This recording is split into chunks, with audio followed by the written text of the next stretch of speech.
Babe?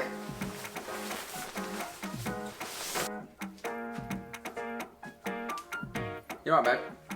Yeah. You know, I just wanted to say that I've left work. Yeah, I did it.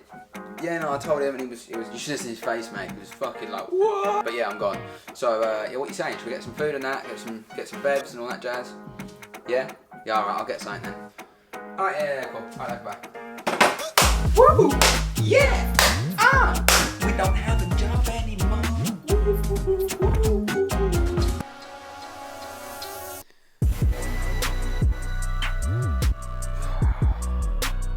Why did I do that? Gotta make this trade thing work. How am I gonna do this? I had no plan. I just left. I thought I was a big man. I've gone. Oh, it's gonna be long.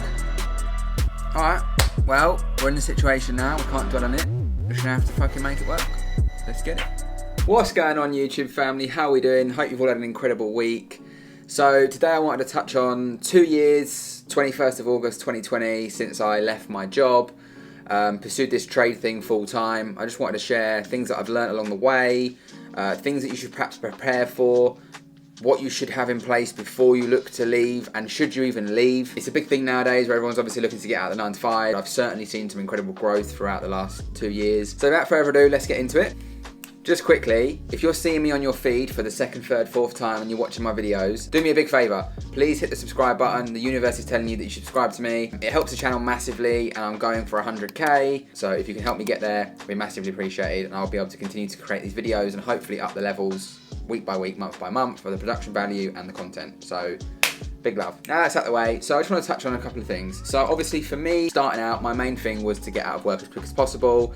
I didn't like working for someone else. I was missing a lot of the time with the kids. The job I did was quite dangerous. The pay wasn't the best. Overall, I found that, you know, I wasn't happy. I wasn't enjoying life. But I left work in August 2020. I was still trying to figure out trading. I was in a community at the time that, let's face it, wasn't going the best. I didn't really have an edge as such. I didn't really know what the trading thing was. I'd always seen that trading, what I deemed it to be, was, you know, fucking pina coladas and, you know, them fruit bowls that like float in pools. One of them bad boys coming to me with a pina colada, phone out, making 10, 20 bags, living the life, yeah, sun on me, like, yo, babe, we've fucking done it. Little did I know that wasn't what trading was, and obviously that's just a load of shit that's shown to you on social media. I quickly realised that actually this is a fucking business and it's going to take a hell of a lot out of me, as with any business, and anything that's worth doing, nothing comes easy right in this world. So I left work, I had a lot of debt, I had about 4 or 5 grand in the bank, I had a small side hustle and that was it. I was ready to go and I was like, let's fucking go. What I see happening today, and this is very similar to what happened to me, a lot of people nowadays are getting funded and they're leaving their job. Now for me, that is probably one of the worst things you can do. Leaving your job as soon as you get funded is like doing a pull-up in the gym and then going and climbing Mount Everest. You wouldn't think about doing it, right? It would be fucking crazy. But yet, we find ourselves doing it. I did it, and saying that out loud actually sounds really dumb now when I think about it.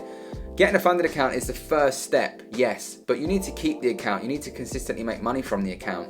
The biggest misconception is getting out of work quick is the key to everything. It's not. If you can have a job, or you have a boss or an employer that is happy to allow you to work flexible hours, work a different shift, work from home, which many of my friends now do, you quickly realise that, oh shit, okay, I can do this thing from home, I can get my job done pretty quick, that is my safety blanket, making me money every month, and now I can go and put the time and effort I need to put into doing this trade thing, right? The problem is when you leave your job so quickly, your trading now has external pressures on it more so than it's ever had, because now you need to earn money from that trade. You need to pay your rent, your mortgage, your bills, feed your kids, feed your missus, pay the car bill, whatever it might be. So when you're putting those trades on, that stop loss is no longer just a loss and a probability. It's a loss and a probability, but it's also my rent, my mortgage, my fucking everything, right? So when you hit the loss, it feels worse, and then you get into revenge trading, and I believe a lot of bad habits come because we're focused on trying to make money from trading. Now, let's not beat around the bush. We're all trading to make money, and we can make huge amounts of money from trading, but we also have to understand there's a process that we need to follow and focus on, and then the outcome of money will come to us. For me, I always say to people, having 6 months to a year minimum buffer that can cover you, worst case, this doesn't work, is literally golden, and it will save you. I now, to this day, still will have a year's worth of outgoings just sat in an account where I know that if everything tomorrow just hit the fan and I was like, fuck, I've got nothing, I would have that money to get me by for a year. And I would say a year is a long enough period for you to fix things or sort things out or find a way to get back on track, right? Having 2 months and 3 months, that goes very, very quickly. Trading, there's no time on how long it's going to take you to be profitable, to be consistent. And everybody's measuring their success nowadays on weeks and months, not on quarters, 6 months, years. And your success shouldn't be just valued on, or your performance, should I say, shouldn't be valued on how much P&L did I make, how much profit have I made, how many bags have I made. It should be based on how well did I stick to my plan that I set out to execute consistently, how well did I follow that. That's where your performance should be tracked, because if you do that, the money and stuff comes. The problem is when you need money, all you do is focus on money, so you actually get further and further away from making the money, or you blow accounts up. And I've done it. I've blown funded accounts up. I've taken massive hits on personal accounts. I've started smaller accounts and tried to flip them doing mad shit. I've taken ropey trades because I needed to pay some bills. I've done it all. I've been there, I've done it. I've got the hat, I've got the t-shirt, I've got the full fucking outfit. Honestly, all it's doing is holding you back. I'm not saying I regret leaving work when I did, because it was a blessing for me. I've learned so much about myself in that period of time, and I've managed to come out the other side. But at the same time, for many people, I see many people nowadays leaving the trade industry as a whole because they're like, it's not for me, it's too hard, it's too challenging, rah. Focus on having either a side hustle, another business that's already running, that's going well, or a job. Have that as your income. That's paying your bills. That's got you covered. You don't need to earn from trading. The other thing with trading is, remember, when we're trading, we don't want to just withdraw all those funds and profits. We want to reinvest them. We want to compound them, especially a personal account. The worst thing you can do, in my opinion, on a personal is just withdraw every time, because it's never going to grow. If you let compound, eighth wonder of the world, it will eventually just go mental and boom. And we've all fucked about with those compound interest calculators, as dangerous as they are. But if you have the edge, that you've defined the strategy, you understand what you're trading, you have self-belief, as long as you follow that, all those things will come. And obviously, look, I get it. Having kids, having bills, having the debts I wanted to clear. We wanted to move out of the flat that we were in, it was too small.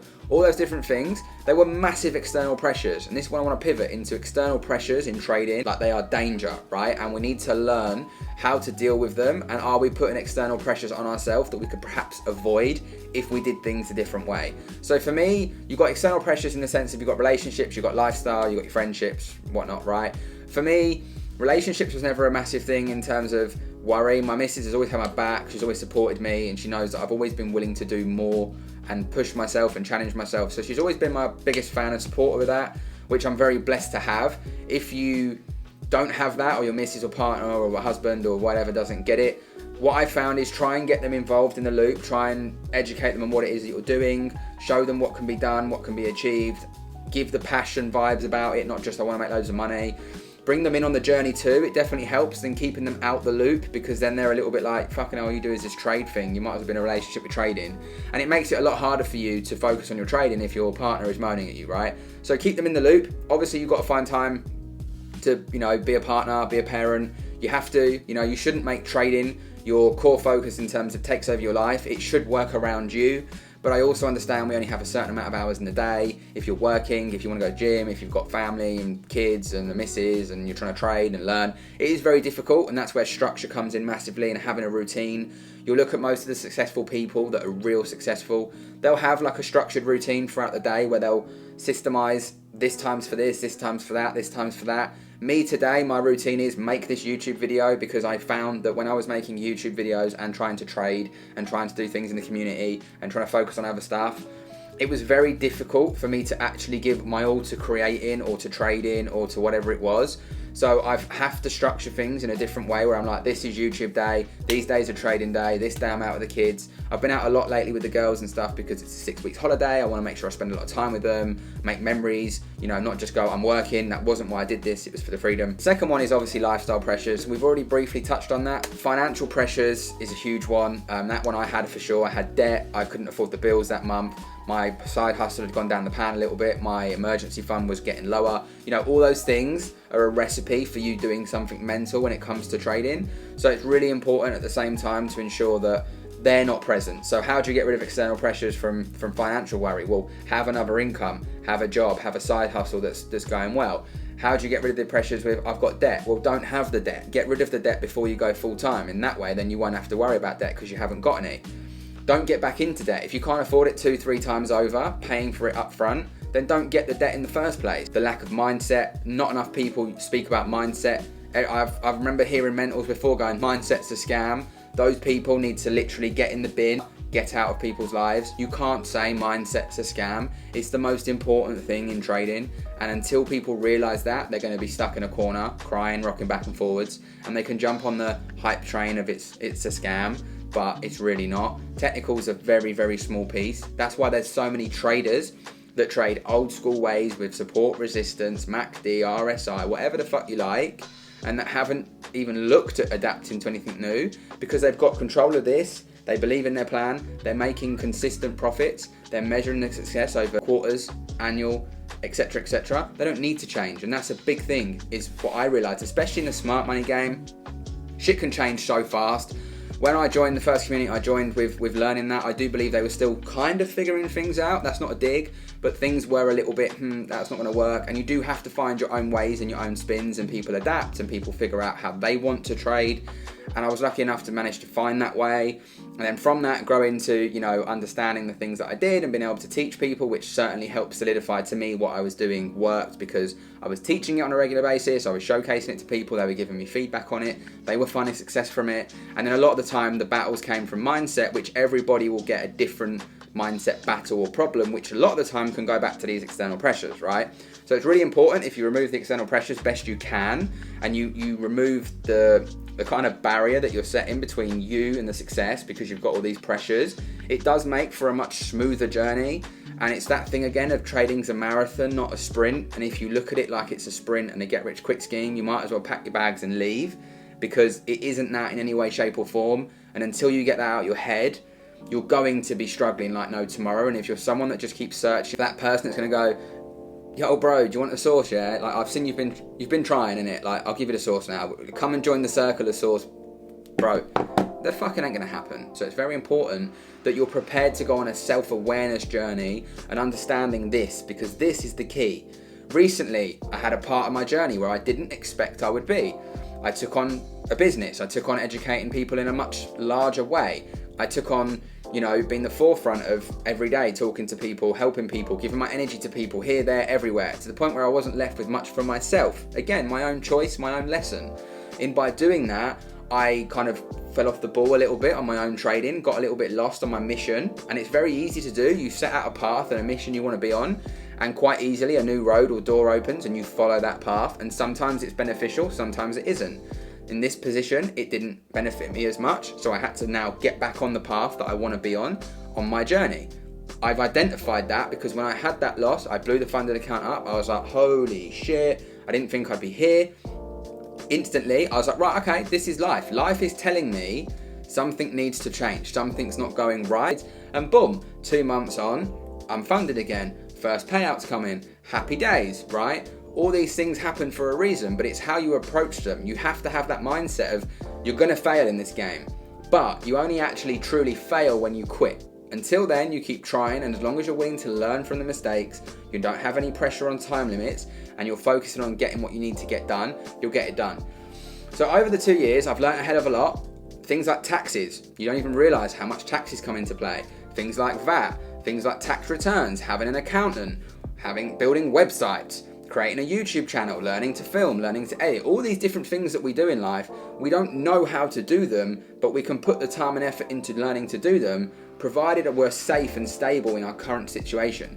If I knew I had to make a YouTube video every week to survive and make money, the videos would probably be very shit. As much as I would give it my all, and some people thrive under pressure and pressure makes diamonds and all that shit, at the same time, I'd probably make something very different to my niche, or I'd try so hard, I'd be stressing at the numbers, I wouldn't be making any money, I'd be stressed. It's the same in trading, same in a startup business. If you're starting that business in the bid to make money to live, it's not going to work as well as if you're like, this is a hustle or a second business that I can grow and scale, but I've got this income. Yes, you can take the jump, but just understand, do you need to take the jump that quickly? What is the rush to become the full-time trader? Because it isn't waking up on private jets and sipping fucking champagne in the morning. It's a hard graft. It's strict routine. It's strict procedures. It's tough. It will test you like no tomorrow. So be sure before you take that big leap and step, you've actually analysed and worked out the pros and cons of what it is you're doing. Because the last thing you want to do is be that person that after the party and the celebration of quitting your job, and you wake up the next day and the daunting task of there's no money coming in this month, you've got to figure it out. When that kicks in, the stress kicks in, you won't focus properly, you won't execute properly, and you'll have a fucking meltdown from it. And likely you'll end up going into doing something you don't want to do, like OnlyFans, which, look, nothing against people that do it, some people make bags, but I don't think many of you watching this want to start an OnlyFans. I hope there's some insight into this. I know there's a lot of rambling, a lot of repetition. There will be, because a lot of these things all coincide with one another. But yeah, I wanted to share the journey. I'm buzzing. I've had an incredible 2 years. I've learned so much about myself. And I'm going to continue to share more and more of that with you guys and girls. If you haven't already, please like and subscribe. It really helps the channel grow, and that allows me to deliver better content and hopefully up the levels. One day I'd like to get an editor and hopefully a videographer, because I'm wearing so many different hats at the moment, trying to do different things and learn different things. So yeah, that would be great, but obviously I don't want to do that until YouTube is paying for that itself. So yeah, big ups, appreciate you all. Have an incredible rest of your week. Let's get it, gang. Peace.